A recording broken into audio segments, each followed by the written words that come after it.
Well, hey, good morning. Welcome to Cedar Crest. We are so glad that you decided to come and hang out with us here this morning. Y'all fired up? I'm fired up. Come on, let's go. Jesus is moving. Let's go. This is awesome. Well, hey, if we have never met before, my name is Logan Jackson, and I'm our student director here at Cedar Crest. And even just real fast, I just want to say, if you are a parent in the room, and specifically a parent of a Cedar Crest student in the room, I just want to take a moment and say thank you. Thank you for trusting myself. Thank you for trusting our student team, because we know that your students are the most important thing in your life. And so we are so honored that you would trust us in leading them to know Jesus and to walk in a relationship with him. We're so thankful that you would trust us. And I just want to say, whether it's at Kids Camp this past week, whether it is going to be like at Motion Conference here in just a few weeks, God is moving in our next generation at Cedar Crest. And it is so cool to get to watch and just to get to be a small part of that. It even just reminds me of a few weeks ago, we have this story of this student, and his name is Brandon. And Brandon, for a while now, for a few months, has been experiencing some chest pain. And really just with that just has come a lot of stress and anxiety around what is this? Why am I having this as a high schooler? What is happening? And there's been a lot of anxiety going on in his head around it. And a few weeks ago, he actually had to get surgery on it. And he got this procedure done called the Nuss procedure. And as that was happening, and even the Sunday before he got that surgery, he shows up to hang out with us on a Sunday night at one of our high school services. And Brandon is just in this place where he's just needing God to show up. He's needing God to meet him exactly where he is. And that particular Sunday night, he meets this other student. And he comes to find out that this other student that he just met that night comes up to him and actually tells him that he had actually had the exact same surgery done before, the exact same procedure. And he was able to pray over Brandon. He was able to encourage Brandon. He was able to just meet with Brandon and just be with him. And it was so cool to see how God was bringing stories together and how God was meeting my friend Brandon exactly where he needed God that night, exactly where he needed the presence of God to show up in his life. And it was so cool to see. And that's just one of the many ways that God is showing up here at Cedar Crest, and specifically in the next generation here at Cedar Crest. Well, hey, like I said, I get the privilege of continuing us through this series that we're going through called Heroes. And in this series called Heroes, we've been looking at various heroes of the faith that we see all throughout Scripture. And so today we're gonna look at someone that I would define as my hero of the faith. And he goes by the name of Moses.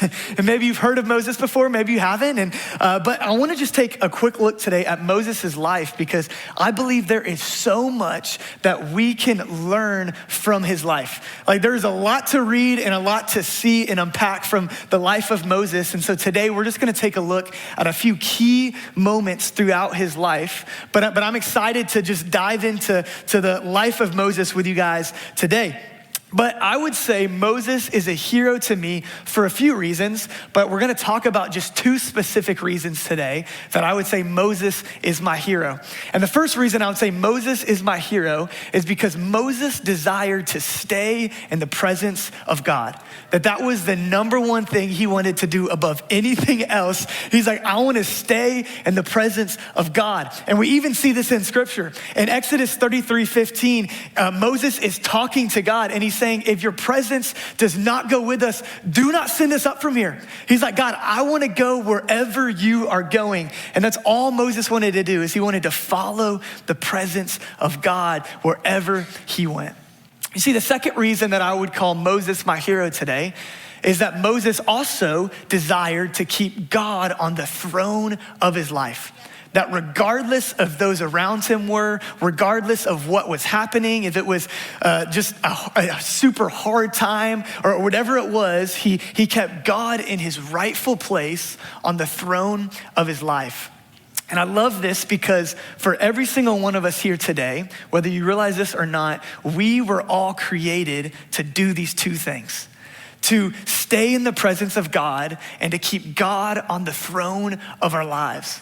But I don't know about you, but I think about my life and I think about all the times that I've messed this up, that I haven't always gotten this 100% right, and I've made mistakes along the way. You see, I'm even just reminded of this one story from a few months ago, just our student team and we got the awesome opportunity to go to this conference with some other student leaders and student pastors. And as we got the chance to do that, we got to hear from some awesome leaders and just hear from some really great speakers. And we also just got to meet some other leaders from other churches. And so it was really cool just to make friends in that way. And so we did this. And one of the things we did to build a relationship is we just hung out. And so what we did actually is we decided to just play basketball because they had a basketball court. And so you got a bunch of youth pastors getting together playing basketball, which is like one of the craziest things I've ever been a part of, probably just because for multiple reasons, which I won't waste our time saying today, but it was wild, it was crazy. And so specifically on this team that I was on, we were just kind of figuring out together as a team. We're like, all right, so you're going to guard this guy, you're going to guard him. And I played basketball my whole life, so like I know what I'm doing for the most part, I think. And so there's all that. And so we're figuring out who everyone's going to guard. We're playing man defense, and then they look at me and they're like, all right, Logan, you guard him, just like as the last person. And I'm like, okay, I look over there. They tell me to guard this guy that's like 7 feet tall. And I don't know if you look at me, I'm not 7 feet tall. And I'm like, you want me to guard him? I'm like, okay, sure, we'll just go for it. And so I actually have a video of this that Maddie, my friend Maddie actually recorded for us. Why don't you guys take a look at the screen? Take a look at this video.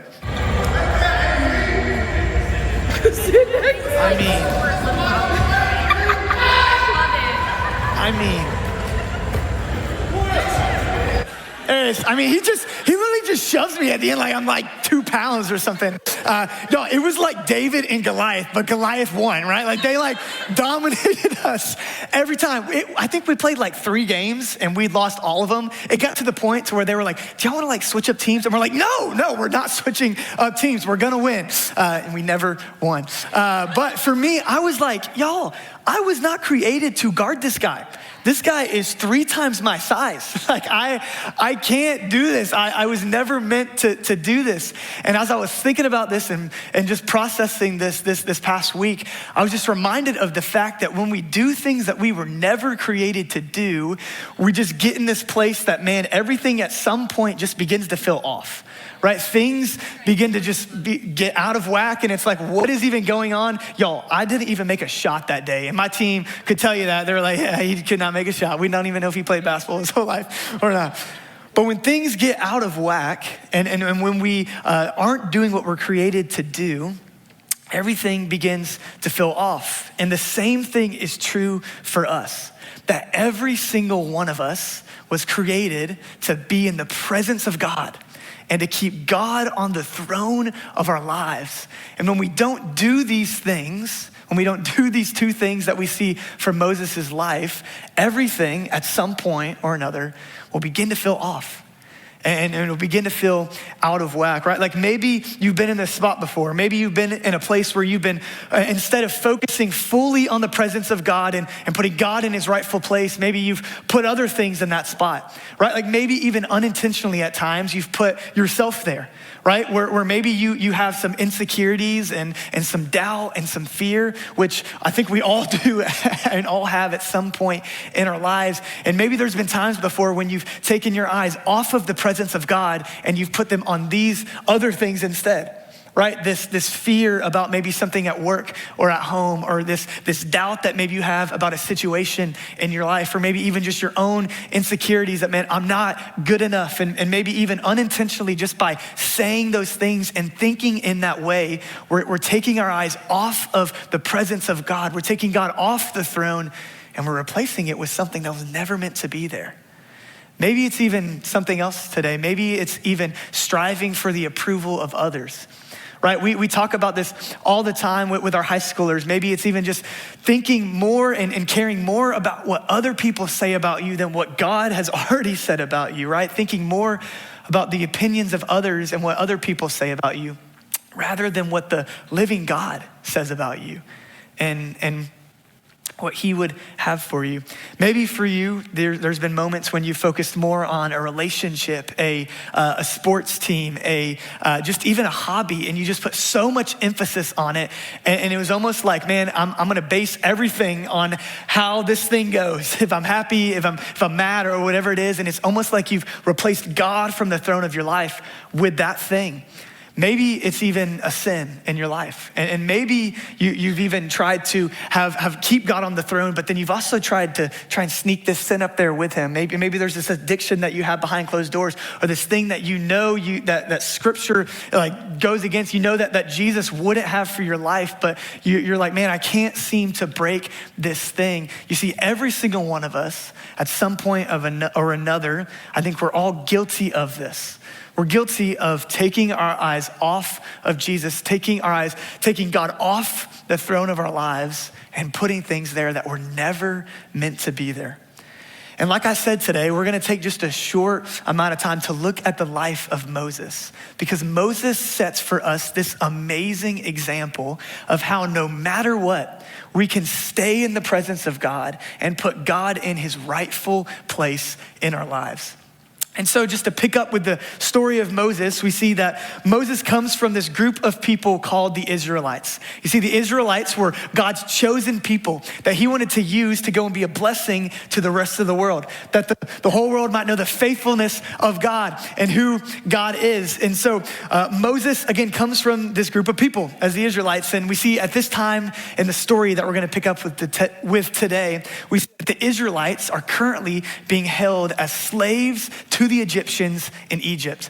And so they're in this place of slavery and of captivity. And we see Moses is in this place with them where he's made mistakes. He's messed up just like you and I. He's missed the mark at times. There's moments even where he has focused on other things over the presence of God, but he models for us so well what this looks like to keep God in his rightful place. And so again, like I said, he made mistakes, he messed up. There's this one mistake in particular that caused him to just flee. And he fled away from Egypt, and he ran away from what he had known his whole life, and he flees to this place called Midian.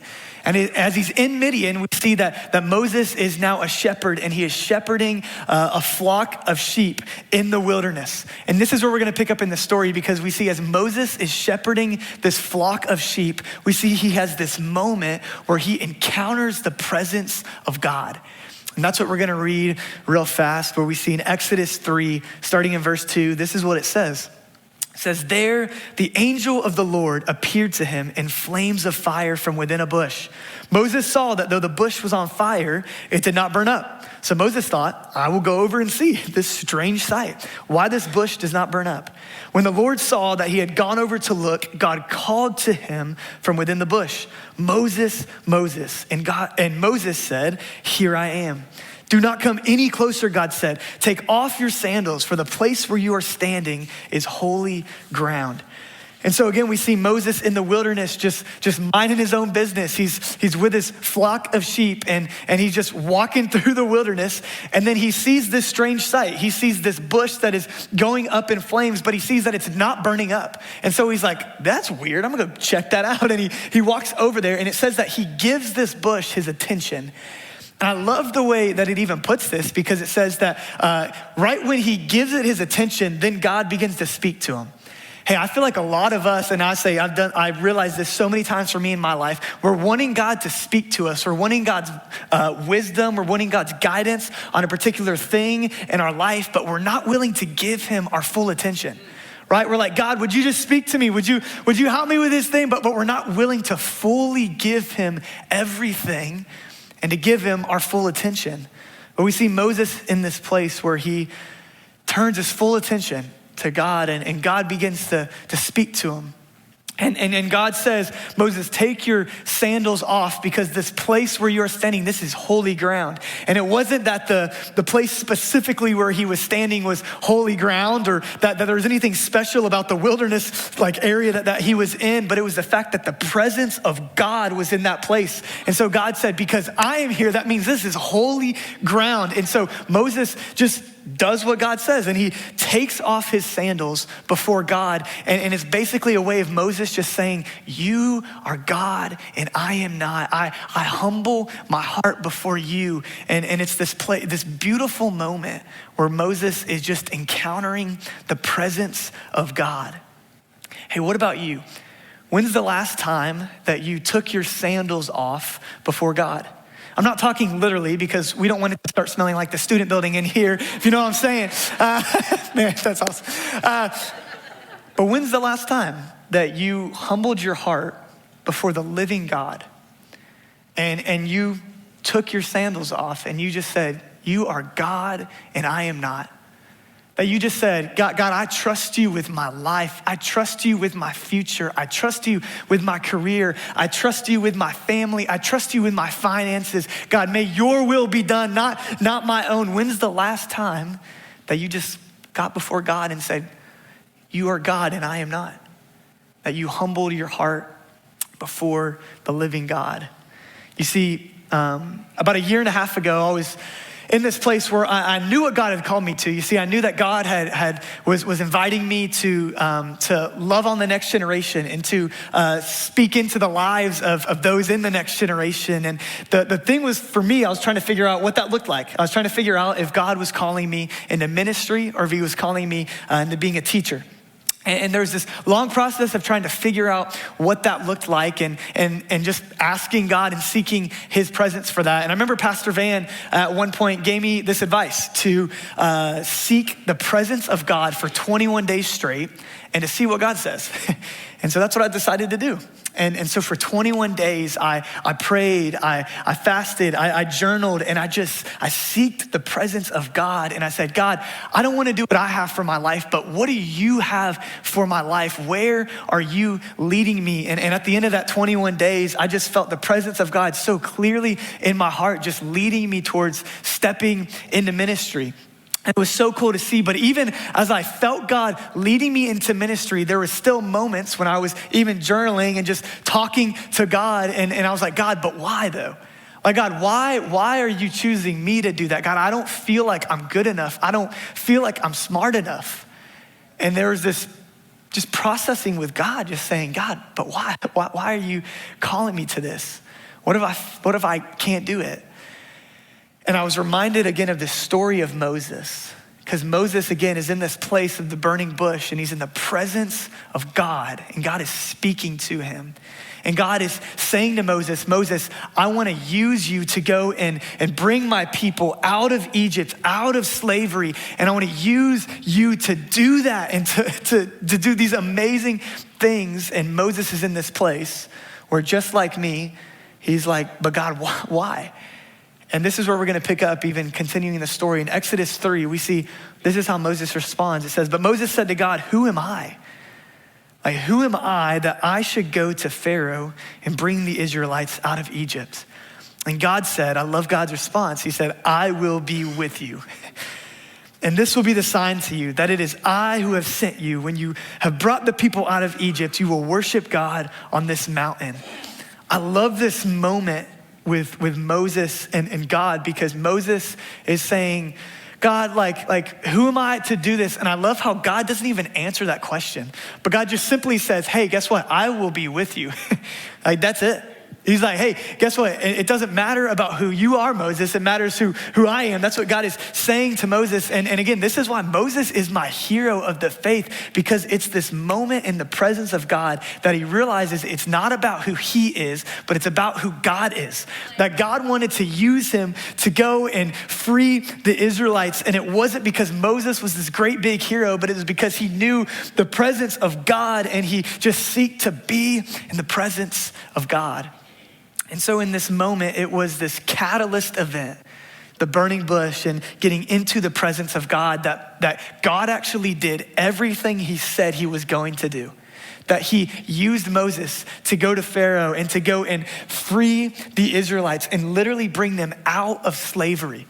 And as they're leaving Egypt, they're coming out of slavery and they're walking through the wilderness, as we see as the story continues. And so Moses is leading the Israelites and they're in the wilderness. And as that's happening, Moses is just doing what he's always done. He's just following the presence of God. And so they're walking, he's following the presence of God. They're walking and just following God. And then the presence of God leads Moses up this mountain as they're walking through the wilderness to this mountain that we know as Mount Sinai.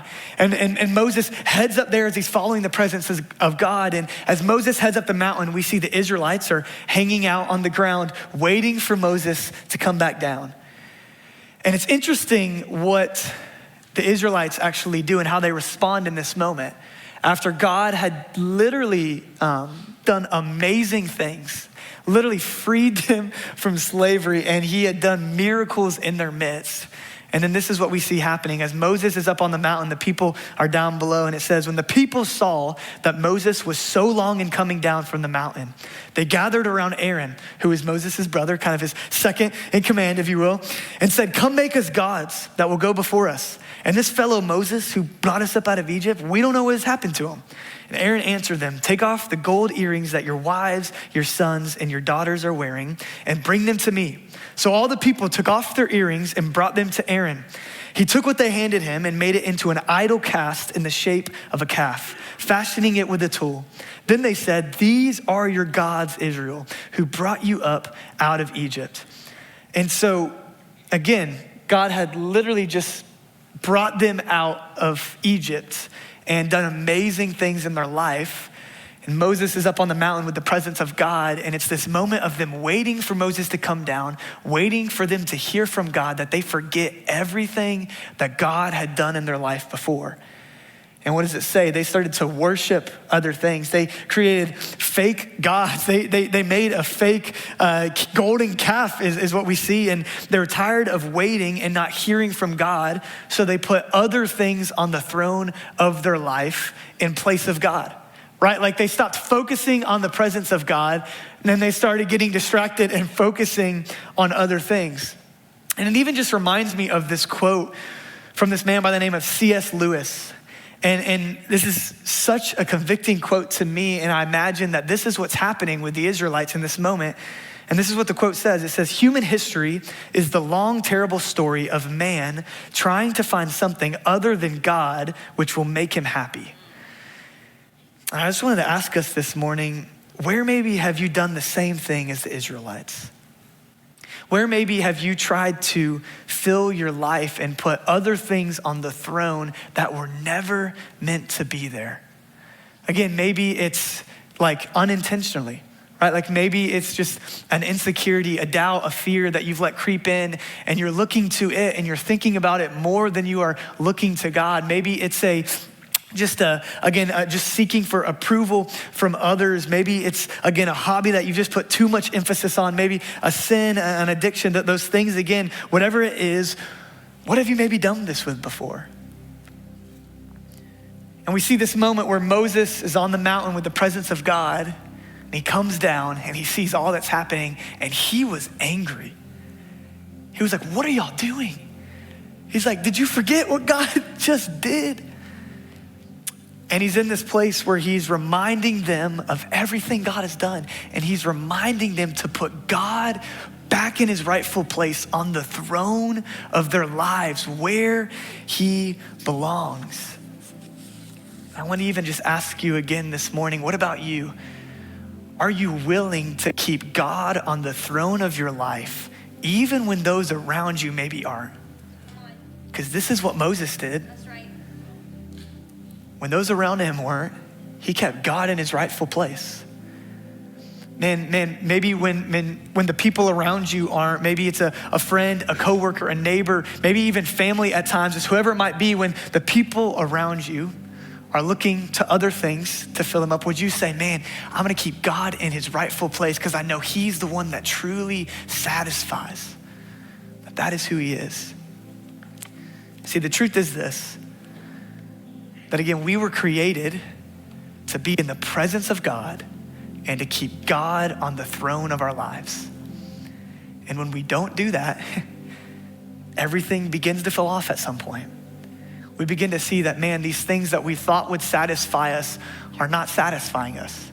We begin to see that, man, Jesus and the living God is the only one that truly satisfies. And so I want to ask you this morning, what does it look like for you today to follow the example of Moses and to put God back in his rightful place, back on the throne of your life? Maybe for you today, that just starts maybe by just getting into the presence of God, right? Maybe you would say, Logan, I'm not a follower of Jesus. I'm still trying to figure this whole thing out. I'm just here because a friend invited me to church. Maybe even what you can say this morning is just to commit to coming back.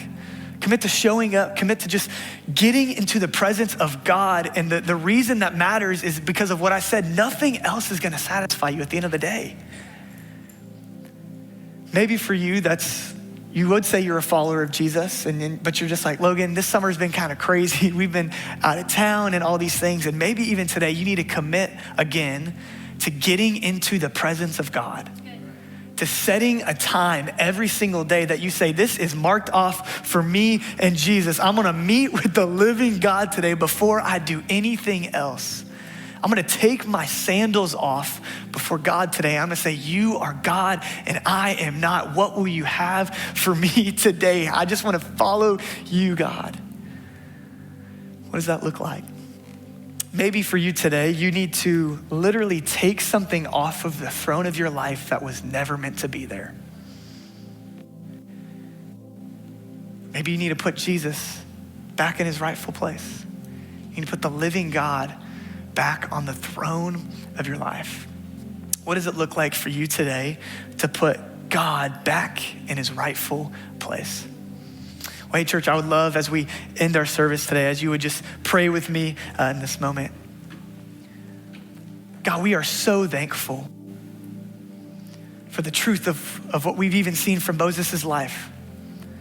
That we were created to be in your presence, and we were created to keep you on the throne of our lives.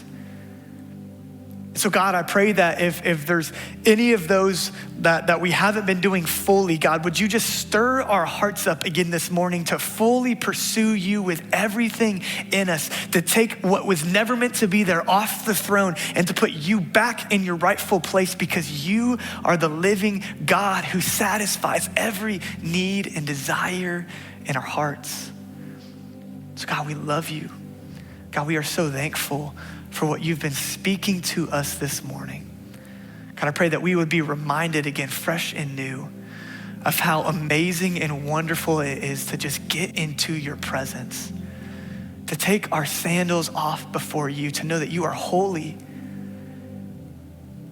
So God, thank you for that truth. Thank you, Jesus, for who you are. God, we love you, and it's in your name that I pray. Amen.